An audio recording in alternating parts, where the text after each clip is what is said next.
So in this mini lecture, I'm going to answer the question, how do we really know that it is hotter on average than it was 100 years ago? So first of all, to get to this question, we first have to answer the question, who is telling us that it is hotter than it was 100 years ago and that human activity is to blame? Well, of course, climate scientists are telling us this. Which climate scientists? Well, kind of all of them. But an important group of these scientists is the Intergovernmental Panel on Climate Change, or IPCC.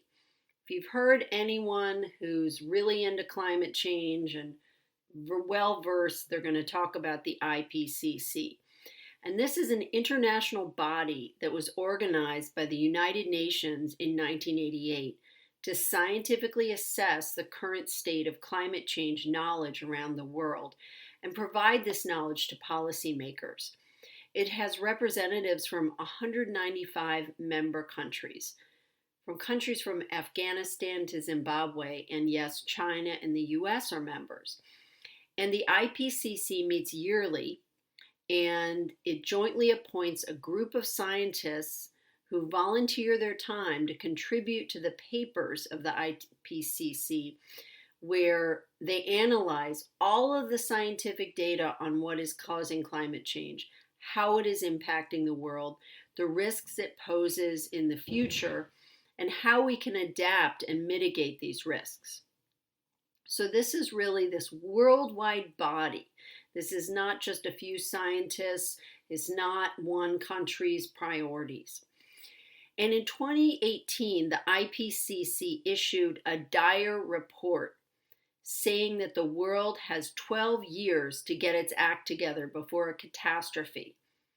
So it's worse than a crisis. A crisis, this is a Greek word, crisis, K-R-I-S-I-S. Well, in Greek, it's a little different, which means a decision. A crisis is a decisive point. A catastrophe is another Greek word that means kata, down, turning, strophe, overturning, i.e. a fatal turning point, an overturning. It's, when the world is completely turned over. So completely turned on its head. So a crisis isn't necessarily a negative thing. It's actually, this decisive point. And so we're in a climate crisis, which means we're at a decisive point where we, as a generation of people on this earth, collectively have this time to decide what to do. And so here we're back with the Greeks where we started in this semester. And that tells you usually when we're in modern Western societies and we use these Greek words like crisis and catastrophe, that we're getting serious. And in fact, in November 2019, the IPCC report said that it would be very, very difficult to meet the targets that had been previously set for 1.5 degrees of warming unless we reverse course, unless we do drastic things, unless we make big changes. So that's the IPCC. And this graphic shows you the 91 authors and review authors of the 1.5 degree report that came out in November 2019. So you see how many countries go into this, how many different perspectives. So it's a really good cross-section of the whole world. And here is the IPCC's model that looks at where the climate is headed. This is from the 2018 report that says we have 12 years to get our act together. And as you see, this model, if you look at the left side where they're starting, the year they're starting, it relies on data collected between 1850 and 1900 as a baseline comparison. So this brings us to the question, how do we know what the average temperatures were back then? I mean, wasn't it really kind of chaotic back then in 1850? Remember how Chadwick was looking at statistics, but he was looking at these English towns, Beccles and Bungay, and Villermé was looking at Paris data, but this is the whole world we're talking about. How did they know? Well, we have had pretty good historical data on weather patterns since the 1850s. Just like other scientific developments, those in meteorology began during the Enlightenment, with the invention of the thermometer and barometer in the 1600s, which made it possible to quantitatively measure and record atmospheric temperature and pressure, respectively. And weather science always had to involve collaboration across geographical space. This is sort of the opposite of having a microscope where, the country doctor like Robert Koch can order his Zeiss microscopes and set up his lab. Well, in order to understand global weather patterns or even regional weather patterns, you have to collaborate with people who are in different areas physically, right? Weather is something that is not confined to a small area. And so this very property of weather and the science of measuring weather, the needs that it brought, led to the early creation of meteorological networks in the 1600s. And during the 19th century, when long-distance steamship traffic accelerated, when nation states and then empires brought large areas of land and peoples under centralized control, and telegraphs united much of the globe into a single communication network, and of course railroads also brought people into larger systems, it became possible to coordinate the observations globally from land and sea. And in 1873, these informal networks coalesced into the International Meteorological Organization, or IMO. And this is the immediate predecessor of the current day World Meteorological Organization, or WMO.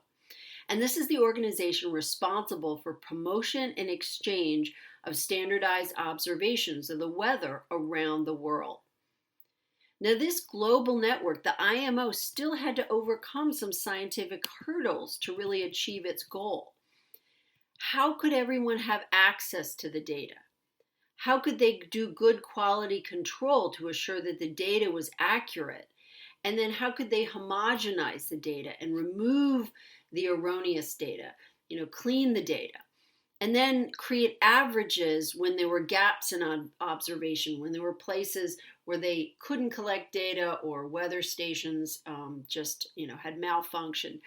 And by the early 1880s, weather scientists, meteorologists began to overcome these problems. And they'd standardize both the instrumentation and the way they were recording the observations and the way then they were processing and analyzing these measurements. And by the 1920s, there were hundreds of weather stations around the world recording the weather in the same way. And together, they created the World Weather Records, which, according to a historical chapter on this subject that was actually produced by the IPCC in 2007, the World Weather Records was a 1,196-page volume of monthly temperature, precipitation, and pressure data from hundreds of stations around the world, some with data starting in the early 1800s. And so by the 1950s, there were scientists who'd compiled this data and analyzed it and had reliable data for weather going back to 1845 and had been starting to create these time series of weather data. So that's how we know that about this baseline climate, not just weather. Of course, weather is, the individual observations for the places, and climate is the overall picture, right? How the climate in the globe has changed since the period of 1850 to 1900, which is the baselines, because of the IMO and then the World Weather Records and these pioneering meteorologists and, of course, the World Meteorological Organization. So how then do we know Okay, if we know that weather patterns, larger weather patterns around the world have changed, how do we know that human beings, that human caused activity is producing the change? And specifically, how do we know that emissions, people always talk about emissions, and they mean, of course, the emissions from fossil fuel, the waste products that come out when we burn fossil fuels to do things like drive or heat or produce electricity. How do we know this is producing the change? Well, again, we have this historical data, and in fact, in this case, it goes back even further to 1751, because it was that year that companies and countries began publishing their statistics on how much coal, peat, and crude oil they produced every year. This is part of the building of the national economy, just like keeping statistics on births and deaths was also part of the building of the nation state. And scientists have used this historical data that goes all the way up to 1950 to calculate these patterns of global emissions. Now, since 1950, the United Nations has distributed questionnaires every year to countries, to all its members, to collect energy statistics about emissions and about production of fossil fuels. So that's the data that is used from 1950 forward, which is considered more reliable. So we have good historical data about this baseline of emissions before 1950, right? And we have this very reliable data to show us that the global emissions have gone up.